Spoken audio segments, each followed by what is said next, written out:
भारतीय coast guard ने एक बार फिर से अंतर्राष्ट्रीय जल सीमा के नजदीक से पाकिस्तानी बोट को क्रू के साथ पकड़ लिया है। पिछले कई सालों से इस तरह की घटनाएं लगातार होती रही हैं। दरअसल भारतीय कोस्ट गार्ड जब पेट्रोलिंग पर थे तब उन्होंने ये बोट वहां देखी। उन्हें देखते ही भागने की कोशिश की गई, पर भारतीय कोस्ट गार्ड के जहाज ने उसे घेर कर पकड़ लिया। पूछे जाने पर बोट सवार लोगों ने संतोषजनक जवाब नहीं दिया, जिसके बाद उन्हें ओखा बंदरगाह लाया गया और जांच की जा रही है।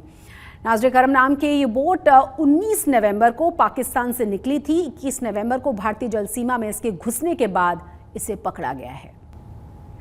गुजरात में इन दिनों प्रदर्शन का दौर है। टीआरबी जवानों को नौकरी से निकाले जाने के फैसले के विरोध में ये जवान हर दिन गुजरात के अलग अलग जिलों में प्रदर्शन कर रहे हैं। अब इस मुद्दे पर राजनीति भी शुरू हो चुकी है। आम आदमी पार्टी टीआरबी जवानों के समर्थन में उतर आई है और सरकार के खिलाफ हमलावर हो गई है। गुजरात के अलग अलग जिलों में हो रहे इस प्रदर्शन की वजह राज्य के डीजीपी का वो आदेश है जिसमें उन्होंने 6400 टीआरबी जवानों को बर्खास्त करने का फैसला लिया है। गुजरात में पुलिस के साथ मिलकर ट्रैफिक व्यवस्था संभाल रहे ट्रैफिक रोड ब्रिगेड के जवानों को हटाने के मुद्दे पर राजनीति भी गर्मा गई है। टीआरबी जवान जहां इस फैसले के विरोध में प्रदर्शन कर रहे हैं, तो अब इस मुद्दे पर आम आदमी पार्टी ने सरकार पर हमला बोला है। आपके गुजरात चीफ उसुदान गढ़वी ने कहा कि बीजेपी ने हजारों टीआरबी जवानों को बर्खास्त कर उनकी उम्मीदों पर पानी फेर दिया है। તમામ ટીઆરબી જવાનો જ્યાં જ્યાં રેલી કાઢે છે ત્યાં આમ આદમી પાર્ટીના તમામ આગેવાનો ભેગા હોય છે। આમ આદમી પાર્ટી ટીઆરબી જવાનોની સાથે છે, એમની તમામ માંગણીઓ સાથે છે અને ટીઆરબી જવાનોને જે છૂટા કરવાનો નિર્ણય છે એ ભાજપ ત્વરિતે પરત લેવડાવે અને જ્યાં પણ ટીઆરબી જવાનોને આમ આદમીની જરૂર પડે ત્યાં તમામ દેખાવોથી માંડી રેલીઓથી માંડીને જ્યાં પણ રજૂઆતો કરવામાં જરૂર પડે આમ આદમી પાર્ટી અને એમના આગેવાનો टीआरबी जवानों साथे छे, एमनी मांगणियों साथे छे, एमनी लागणियों साथे। दरअसल गुजरात के डीजीपी विकास सहाय ने पिछले हफ्ते राज्य में कार्यरत 9000 टीआरपी जवानों में से 6400 टीआरपी कर्मियों को क्रमिक रूप से कार्य मुक्त करने का आदेश दिया था। इस आदेश में कहा गया था कि एक व्यक्ति का लंबे समय तक टीआरपी सदस्य के रूप में काम करना उचित नहीं है। आदेश में उल्लेख किया गया था कि बर्खास्त जवानों को दोबारा काम पर न लगाया जाए। आदेश के मुताबिक राज्य में 5 साल से ज्यादा समय से सेवा दे रहे टीआरबी जवान की 31 दिसंबर तक सेवानिवृत्ति शुरू हो जाएगी। ऐसे में करीब 3000 टीआरबी जवानों को 31 दिसंबर तक ही ड्यूटी से मुक्त कर दिया जाएगा। वहीं 3 साल से ज्यादा समय से एक ही स्थान पर सेवा दे रहे टीआरबी जवानों को कार्य मुक्त करने का आदेश भी आ गया है। 3 साल से काम कर रहे टीआरबी जवानों को 31 मार्च 2024 तक ड्यूटी से मुक्त करने का आदेश दिया गया है। हालांकि इनके स्थान पर नई भर्ती की भी बात कही गई है। बंद करो, बंद करो, बंद करो, बंद करो। डीजीपी के इसी फैसले से टीआरबी जवानों को बड़ा झटका लगा है और अपनी नाराजगी वो सड़कों पर उतरकर बयां कर रहे हैं। यह अहमदाबाद की तस्वीरें हैं जहां सैकड़ों टीआरबी जवानों ने विरोध प्रदर्शन किया। बंद करो, बंद करो।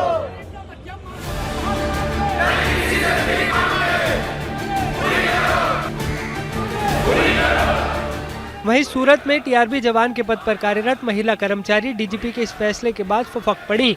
उनका कहना है कि इतने साल तक टीआरबी जवान के तौर पर सेवाएं देने के बाद वो भला कोई दूसरा काम अब कैसे कर पाएंगी।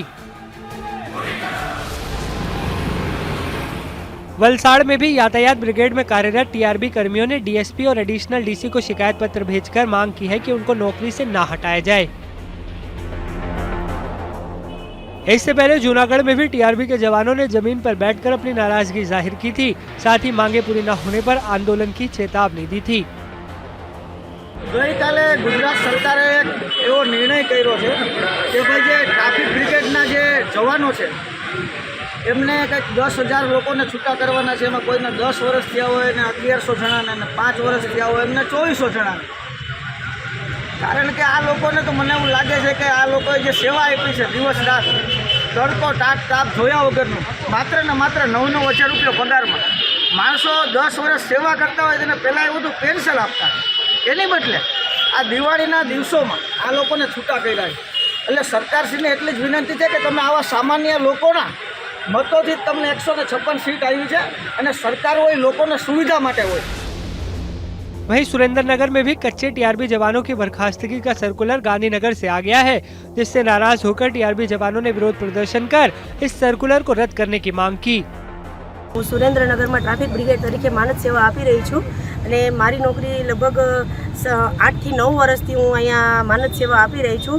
અમે જ્યારે આજે અમને રાજ્ય સરકારે છૂટા કરી દેવાનો અચાનક જ નિર્ણય લીધો છે તો હવે અમે અત્યારે એવા ટેન્શનમાં આવી ગયેલા છીએ કે અમારે હવે અમારા ઘર કેવી રીતના ચલાવવું છે. હું છેલ્લા 10 થી 11 વર્ષથી ટીઆરબીમાં માનદ સેવા આપું છું. તો અમને રાજ્ય સરકારે જે તાત્કાલિક આ નિર્ણય લીધો છે છૂટા કરવાનો, તો અમને 10 દિવસમાં તમને કે છૂટા કરી દેવાના છે. તો અમે 10 દિવસમાં હવે બીજે ક્યાં કામ ગોતવા જઈએ? અમે 10 વર્ષથી આમાં માનદ સેવા આપી છે તો અમને હવે અત્યારે અમારી એજ પણ થઈ ગઈ છે. અમને ઉંમરના કારણે કોઈ બીજી કોઈ नौकरी का कहीं मड़ी नहीं, तो हमारे तात्कालिक क्या जाऊँ. टीआरबी जवानों की बर्खास्तगी का ये फैसला भले ही डीजीपी ऑफिस से आया हो, लेकिन विपक्षी पार्टियां इसके पीछे गुजरात की भूपेंद्र पटेल सरकार को ही जिम्मेदार ठहरा रही हैं.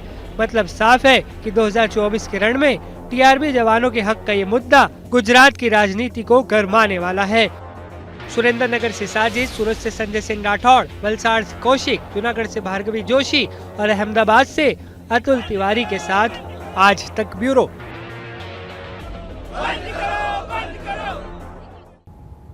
टीआरबी जवान ही नहीं बल्कि कच्चे शिक्षक भी गुजरात सरकार से नाराज चल रहे हैं. स्थायी नौकरी की मांग कर रहे गुजरात के शिक्षकों को सरकार की तरफ से कोई मदद मिलती हुई नजर नहीं आ रही. दूसरी पार्टियों को इसमें राजनीति करने का मौका जरूर मिल गया है. आम आदमी पार्टी के नेता येसुदान गढ़वी ने सरकार पर हल्ला बोला है. वहीं इस मामले में सरकार के शिक्षा मंत्री डॉक्टर कुबेर डिंडोर का कहना है कि युवाओं को गुमराह किया जा रहा है. परंतु आ भाजप सरकार है ए भावी पेढ़ीनी विरोधी है. भाजप सरकार भावी गुरुओनी विरोधी है. भाजप सरकार एवं नहीं ઈચ્છતી કે આખું ગુજરાતના જે પેઢી તૈયાર થાય એ શિક્ષિત પેઢી તૈયાર થાય, અને એટલા માટે જ આ ગ્રામ સહાયકના નામે એક તૂત નવું લાવ્યા છે, જેના કારણે સારા શિક્ષકો મળે નહીં. સારા શિક્ષકો મળે નહીં તો સારા વિદ્યાર્થીઓ તૈયાર થાય નહીં. અત્યારે ગુજરાતમાં કોઈ પણ જ્ઞાન સહાયકની ભરતી કરવામાં કોઈ પણ વિરોધ પણ નથી, કોઈ આંદોલન પણ ચાલી નહીં થયું. માત્ર જ આ કેટલાક લોકો જે યુવાનો જે છે અત્યારે અમારા 9 થી 10માં અમે પૂરી ભરતી કરી ચૂક્યા છીએ.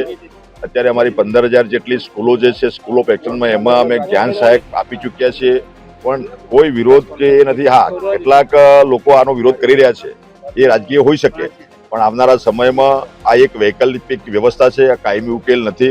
આવનારા સમયમાં કાયમી ભરતી પણ અમે કરીશું. અને અત્યારે આપણી પ્રાથમિક વિભાગ ચાલે છે અને અપર પ્રાથમિક છે, 1 થી 8 ધોરણ છે, એમાં બે વિભાગ છે. એટલે તબક્કાવાર આવનારા સમયમાં એની વ્યવસ્થાના ભાગરૂપે અમે કામ કરીશું. અત્યારે પેલા જે પ્રવાસી શિક્ષક આપતા હતા એમાં 10,500 માસિક પગાર હતો, એની જગ્યાએ અત્યારે અમે જે જ્ઞાન સહાયકની જે પોલિસી બનાવી એમાં 21,000 1 થી 8 ધોરણ માટે અને સાથે સાથે 9 થી 10 માટે 24,000 અને हायर सेकेंडरी માટે 26,000 ની વ્યવસ્થા મેં કરી છે. शक्तिपीठ हम्माजी मंदिर में पिछले 24 घंटे में 3 अलग अलग भक्तों ने लाखों का दान दिया है. मंगलवार दोपहर को एक भक्त ने 1 किलो सोना दान किया, जिसकी कीमत है करीब 62 लाख रुपए. वहीं बुधवार सुबह को वडोदरा के एक भक्त ने 11 लाख रुपए का चेक दान किया. दोनों भक्तों ने यह सोना स्वर्ण शिखर बनाने के लिए दिया है. बाद में दोपहर को एक भक्त ने 6 लाख रुपए की कीमत से बने हुए 100 ग्राम के सोने के सिक्के और गहने माता रानी पर चढ़ाए.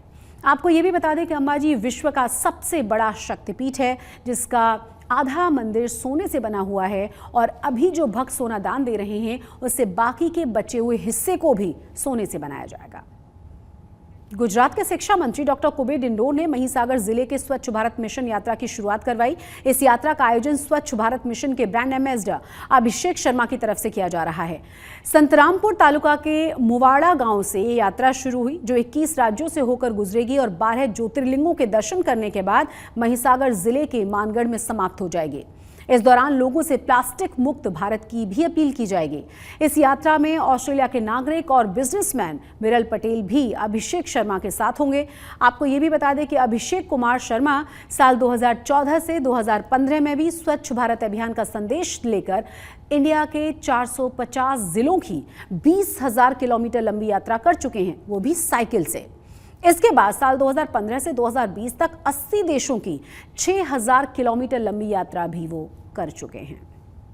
આજે મહીસાગર જિલ્લા અને અમારી સંતરામપુર વિધાનસભા અને માનગઢની ધરતી પર અમારું નાનું ગામ વાવિયા મુવાડાથી 12 જ્યોતિર્લિંગના દર્શન અને સ્વચ્છ ભારત મિશન અંતર્ગત આજે યાત્રાનો અહીંયાથી પ્રારંભ થવાનો છે અને એમાં અમારા સ્વચ્છ ભારત મિશનના બ્રાન્ડ એમ્બેસેડર વીપીથી પધારેલા અભિષેક શર્માજી અને આપણે વિરલભાઈ અને અમારી પૂરી ટીમ જેમને શુભેચ્છા પાઠવશે.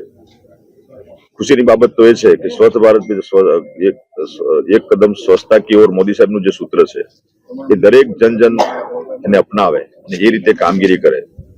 દરેક વ્યક્તિ સંકલ્પ કરે કે પોતાનું આંગણું, પોતાનું ઘર, પોતાનું મોહલ્લો અગર સાફ કરી દઈએ તો આ સ્વચ્છતા અભિયાન ચલાવવું પણ ના પડે. हमारे विरल भाई पटेल और शैलेश भाई और हमारे साथ आदरणीय मंत्री जी और जनप्रिय मंत्री हैं हमारे, बहुत अच्छा काम किया है यहाँ पर. और हम यहाँ से एक यात्रा स्टार्ट कर रहे हैं पूरे भारत के 12 ज्योतिर्लिंग और 50 से ज्यादा मंदिरों के दर्शन करके भारत के 140 करोड़ से ज्यादा लोगों को स्वच्छ भारत मिशन एक कदम स्वच्छता की ओर उसके प्रतीकात्मक संदेश देकर लोगों को स्वच्छता और स्वस्थता दोनों के प्रति जागरूक करने के लिए. और ये यात्रा लगभग 21 दिनों की यात्रा है जो लगभग 15,000 किलोमीटर की यात्रा होगी, जिसमें हम 12 से ज्यादा ज्योतिर्लिंग लगभग 18 राज्यों में हम ये यात्रा करेंगे. और यात्रा पूरे भारत के देश के लोगों को और हमारे आदरणीय देश के प्रधानमंत्री आदरणीय नरेंद्र मोदी जी को समर्पित है. धन्यवाद. अब आपको लेकर चलते हैं गुजरात के सूरत में, जहां विश्व का सबसे बड़ा खूबसूरत ऑफिस बनाया गया है. अब तक गुजरात का सूरत शहर अपने डायमंड कारोबार के लिए जाना जाता है, लेकिन अब सूरत के नाम एक और उपलब्धि जुड़ गई है. सूरत में सबसे बड़े डायमंड एक्सचेंज बिल्डिंग को तैयार कर लिया गया है. सूरत की इस बिल्डिंग ने अमेरिका के पेंटागन को पीछे छोड़ा है, क्योंकि अभी तक दुनिया की सबसे बड़ी कार्यकारी बिल्डिंग अमेरिका के पेंटागन को माना जाता था, लेकिन अब सूरत के डायमंड एक्सचेंज को ये तमगा मिल गया है. सूरत डायमंड बॉर्स आलिशान, शानदार, जो भी शब्द इस्तेमाल की जाए वो कम ही है.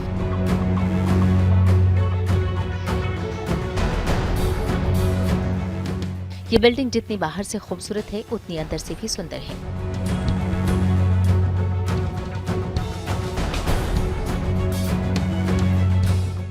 ये बिल्डिंग भव्य भी है और यहाँ वर्ल्ड क्लास की सुख सुविधाएं भी हैं.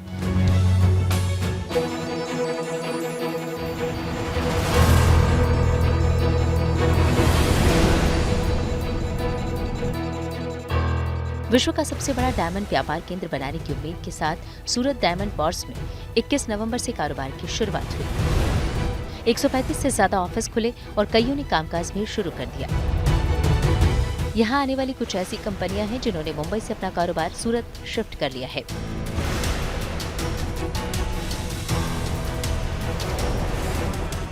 पहले हमारा ऑफिस मुंबई में था और सूरत डायमंड ऑफिस मतलब एसडीबी में इनॉग्रेशन करके हम लोगों को बहुत खुशी हो रही है, क्योंकि वर्ल्ड में एक ऐसा बुर्स है जो वर्ल्ड में बिगेस्ट बुर्स मतलब उसको पेंटागन से भी बड़ा बुर्स है. तो ये इंडस्ट्री में और ये बुर्स जो बना है उससे हम लोग को ऐसा फील आ रहा है कि हमारी इंडस्ट्री में हम लोग पहले पॉजिटिवली फर्स्ट आए और उसके बाद समझ लो जो इंफ्रास्ट्रक्चर के हिसाब से इंडस्ट्री का ग्रोथ होना चाहिए वो हिसाब से अभी एटमॉस्फेयर और इंडस्ट्री में जो इंफ्रा दिया है वो हिसाब से इंडस्ट्री की ग्रोथ होगी. सूरत के डायमंड बॉर्स में 4300 से ज्यादा ऑफिसेज की जगह है और उम्मीद भी है कि जब यहाँ से पूरी तरह से कारोबार शुरू होगा तो 2 लाख करोड़ से ज्यादा का हीरा व्यापार होगा. डायमंड इंडस्ट्री का, जेम्सस्टोन ज्वेलरी इंडस्ट्री का जो टर्नओवर है वो 2 लाख करोड़ का है और मेरा चौक्कस मानना है कि सूरत डायमंड बुर्स 100% कार्यरत हो जाएगा तो ये कारोबार सूरत के अंदर प्रगति तो हो गई, सब जगह से डायमंड बिजनेस बढ़ेगा, लेकिन सूरत के अंदर से कम 2 लाख करोड़ का टर्नओवर ये सूरत डायमंड बुर्स के माध्यम से होगा.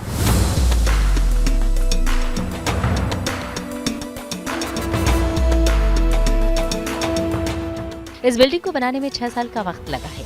एक एक कोने को बड़े ही करीने से सजाया गया है. 17 दिसंबर को पीएम मोदी इसका उद्घाटन करने वाले हैं. उम्मीद यही जताई जा रही है कि आने वाले वक्त में ये बिल्डिंग ही विश्व के हीरा कारोबार का केंद्र बनेगा.